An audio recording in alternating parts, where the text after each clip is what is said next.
Good afternoon students. बेटा, कल हमने फिराक गोरखपुरी की रुबाइया नामक शायरी पढ़ी थी। आज उनके द्वारा रचित गज़ल करने जा रहे हैं। कल रुबाइयों में उन्होंने एक माँ और बच्चे के प्रति प्रेम व्यक्त किया था, यानी कि एक माँ का अपने बच्चे के प्रति वात्सल्य भाव को उन्होंने प्रकट किया था। आज की उनकी जो अगली कविता है गज़ल, जिन्होंने अपनी शायरी को बहुत ही अच्छे ढंग से इसमें बताया है। इन्होंने पहले पद के अंदर बसंत ऋतु का वर्णन किया है। तो फिराक गोरखपुरी ने उर्दू भाषा में इन शायरियों को लिखा है बेटा, और अब हम उनके बारे में पढ़ेंगे। नोरस गुंचे पंखुड़ियों की नाजुक गिरहे खोले हैं। अब नोरस मतलब बसंत ऋतु में, जब बसंत ऋतु होती है तो गुंचे मतलब फूलों की कलियों की, नाजुक मतलब कोमल, गिरहे मतलब गांठे, खोले मतलब खोल देती है। यानी कि जब बसंत ऋतु आती है तो जो बसंत ऋतु होती है वो फूलों की कलियों की, पंखुड़ियों की जो नर्म कोमल गांठें होती है उनको खोल देती है। कहने का भाव ये है कि बसंत ऋतु का महीना आ गया है और बसंत ऋतु के महीने में जो फूल पंखुड़ियों के अंदर बंद है वो अपने आप खुलने लग जाते हैं, यानी कि उनकी कोमल जो गांठें हैं वो खुल जाती है। अर्थात इस ऋतु के आगमन पर फूलों की कलियां चारों ओर अपनी सुगंध फैलाने लगती है। यानी कि जब बसंत ऋतु का महीना आता है तो चारों तरफ बेटा क्या होती है, सुगंध फैल जाती है, वातावरण सुगंधमय हो जाता है। या उड़ जाने को रंगों गुलशन में पर तोले हैं। अब इन अगली पंक्तियों में कवि कहता है कि कवि कह रहा है कि ऐसा लगता है मानो बगीचे में फूलों के रंगों की खुशबू आकाश में उड़ने के लिए अपने पंखों को तोल रही है, खोल रही है। यानी कि जो फूल जब खुलते हैं, फूल की जो कलियां जब खुलती है, जब वातावरण में चारों तरफ खुशबू ही खुशबू फैलती है, तो उस समय ऐसा लग रहा है कि बगीचे के अंदर जो फूलों के रंगों की खुशबू है वो आकाश में उड़ने के लिए अपने पंखों को खोल रही है, तोल रही है। कहने का भाव यही है कि बसंत ऋतु के आते ही फूलों की कलियां जो है वो पुष्पित हो उठती है, वो महक उठती है, चहक उठती है और उनकी खुशबू चारों ओर फैल जाती है, जिससे वातावरण क्या हो जाता है, सुगंधित हो जाता है और वहाँ से किसी का भी मन जाने को नहीं करता है। तो यहाँ पर बेटा कवि ने बसंत ऋतु के आगमन पर फूलों की सुंदरता का बहुत ही सुंदर वर्णन किया है। दूसरा है, तारे आंखें झपकावे है, जर्रा जर्रा सोए है। जर्रा जर्रा मतलब कण कण। अब अगली पंक्तियों के अंदर जो कवि है वह कहता है कि भाई रात्रि का समय है और चारों तरफ क्या फैला हुआ है, अंधकार फैला हुआ है। यानी कि अंधेरे के अंदर जो प्रकृति का कण कण है वो क्या हो गया है, सो रहा है और चारों तरफ क्या हो गया है, सन्नाटा छाया हुआ है। तारे आंखें झपकावे हैं, यानी कि इस गहरे अंधकार में भी तारे अपनी आंखें झपका रहे हैं, अर्थात वे टिमटिमाते हुए अपना हल्का हल्का प्रकाश छोड़ रहे हैं और संसार का कण कण, संसार के कण कण में जितने भी जीव जंतु हैं सब सोए हुए हैं। तुम भी सुनो हो यारो। अब कवि कहते हैं कि हे मित्रों तुम भी सुनो। सब में सन्नाटे कुछ बोले हैं। सब मतलब रात, सबका अर्थ क्या है, रात्रि का। रात्रि का सन्नाटा भी कुछ बोल रहा है, क्योंकि जो रात का सन्नाटा है वो भी बड़ा रहस्यात्मक होता है, वह कुछ कुछ बोल रहा है। कहने का भाव यही है कि रात की चुप्पी भी हमें कोई न कोई संदेश अवश्य देती है। अब एक बार फिर से बता रही हूँ बेटा, तारे आंखें झपकावे है, जर्रा जर्रा सोए है। इन पंक्तियों के अंदर कवि फिराक गोरखपुरी जी कहते हैं कि रात्रि का समय है, चारों ओर अंधेरा है और उस समय में जो तारे हैं वो टिमटिमा रहे हैं और अपना हल्का हल्का प्रकाश वो छोड़ रहे हैं। जर्रा जर्रा सोए हैं, जर्रा जर्रा मतलब कण कण, यानी कि इस संसार का कण कण यानी कि प्रत्येक जीव जंतु सोए हुए हैं। तुम भी सुनो हो यारो। अब कवि कहता है कि हे मित्रों तुम भी सुनो, हे दोस्तों तुम भी सुनो।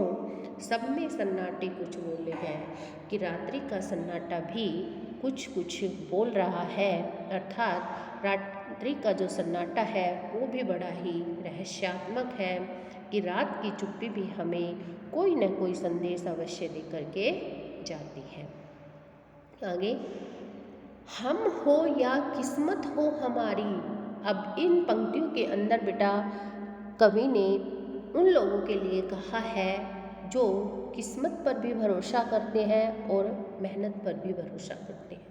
तो वो ये कह रहे हैं कि हम हो या किस्मत हो हमारी। कवि कहता है कि या हम हो या हमारी किस्मत हो, हमारा भाग्य हो, दोनों को एक ही काम मिला, दोनों को एक ही काम मिला है।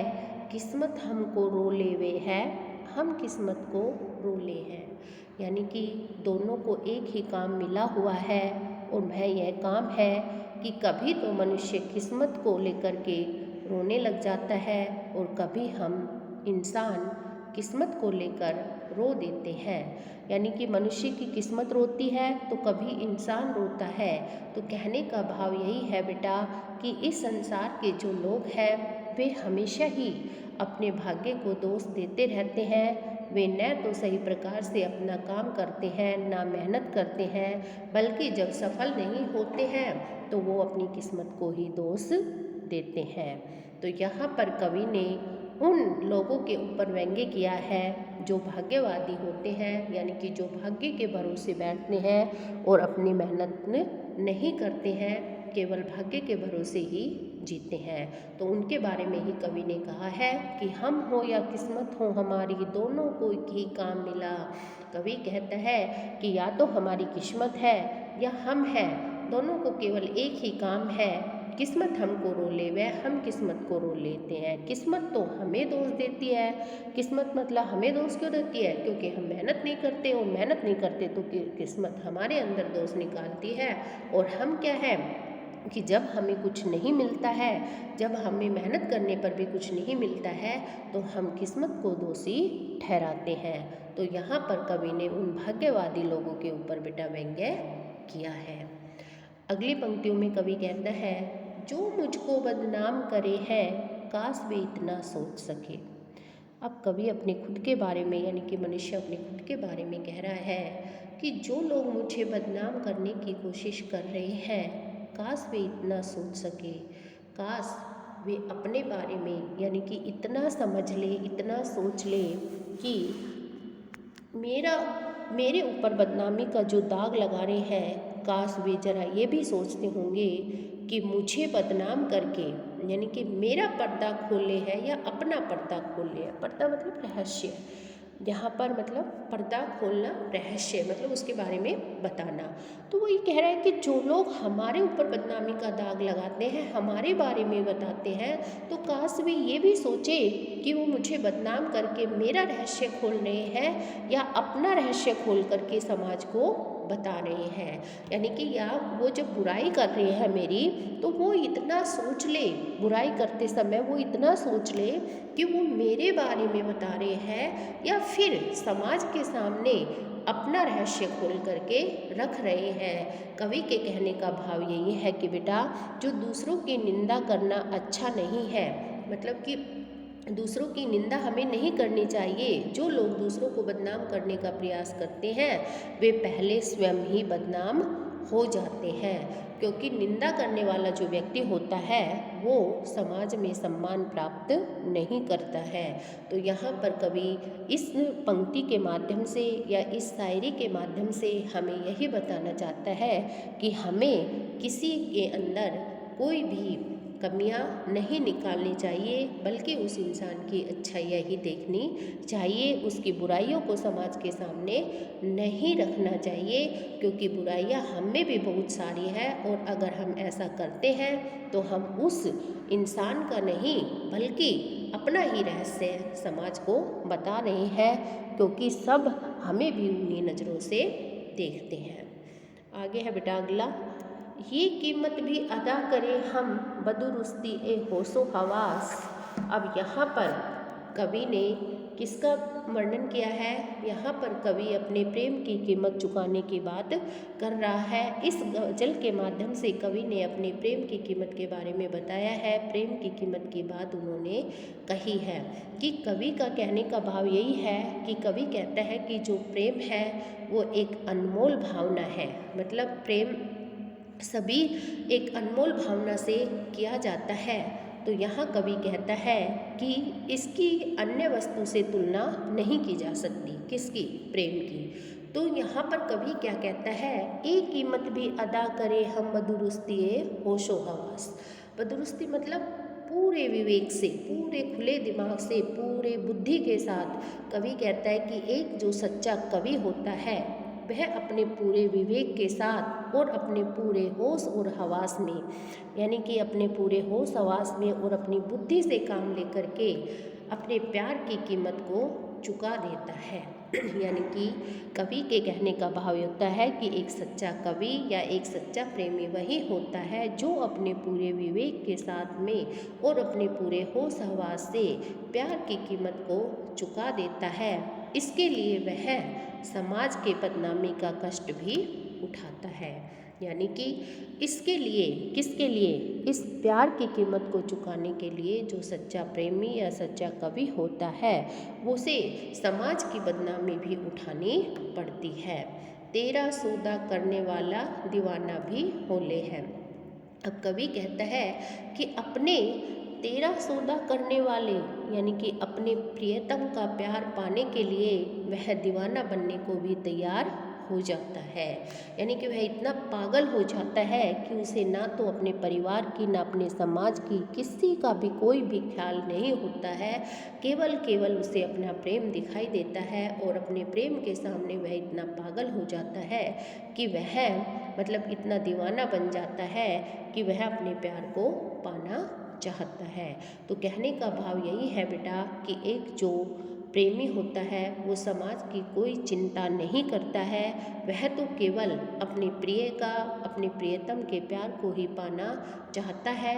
चाहे लोग उसे पागल कहे, विवेकहीन कहे या उसकी कोई परवाह न करता हो, उसे केवल अपने प्यार की कीमत ही दिखाई देती है और यह एक सच्चा प्रेमी ही कर सकता है, क्योंकि उसके लिए प्यार जो है वो एक अनमोल भावना है जिसके सामने उसे कुछ भी दिखाई नहीं देता है। तो आज की ये पंक्तियाँ बेटा मैंने यहाँ कराई है, बाकी की जो बची हुई है वो हम कल अगली वीडियो में करेंगे।